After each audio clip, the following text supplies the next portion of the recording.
Cuba നമുക്ക് എല്ലാവർക്കും വലിയ ആവേശം നൽകുന്ന ഇടമാണല്ലോ. ഫിദലിന്റെയും ചെയ്യുടെയും ക്യൂബയിലേക്ക് പോവുക അത് സ്വപ്ന സാഫല്യമാണ്. എങ്കിൽ ഞങ്ങൾ പോകാതെ ഇരിക്കടോ, സുനാമി ഭൂകമ്പൊക്കെ വന്നിട്ട് നമ്മൾ പിടിച്ചിരിക്കുന്നില്ലേ. ബെനീവദോസ് ആ Cuba.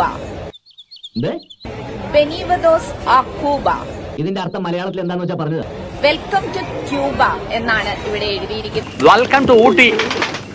Nice to meet U.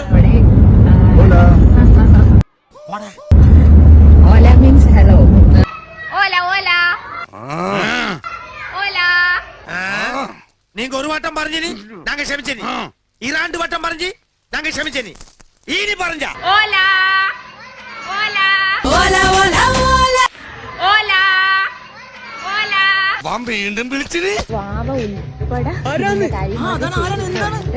തന്നെ ഇവിടെ വാഹനങ്ങൾ, വിനോദസഞ്ചാരികളെ സ്വാഗതം ചെയ്യാനുള്ള ഗൈഡുകൾ ഒക്കെ ഇവിടെയുണ്ട്.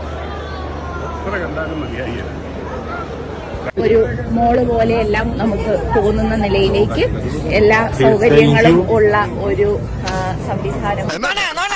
ഷാജി അങ്ങനല്ലല്ലോ പറഞ്ഞത്. ഷാജി എന്ത് പറഞ്ഞു? ഞാനിപ്പോ ഉള്ളത് ക്യൂബയുടെ തലസ്ഥാനമായിട്ടുള്ള ഹവാനയിലാണ്. രാജ്യം ശരിക്കും ഇപ്പോഴും ഒരു 50 വർഷം പുറകിലാട്ടോ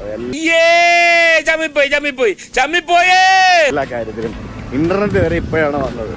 പല കാര്യങ്ങളിലും 50 വർഷം പുറകിലായിട്ട് തന്നെ നമുക്ക് ഫീൽ ചെയ്യും. എന്റെ ദൈവമേ, ഏത് നേരത്താണാവോ നീ എന്നെ മല കയറ്റിയത്?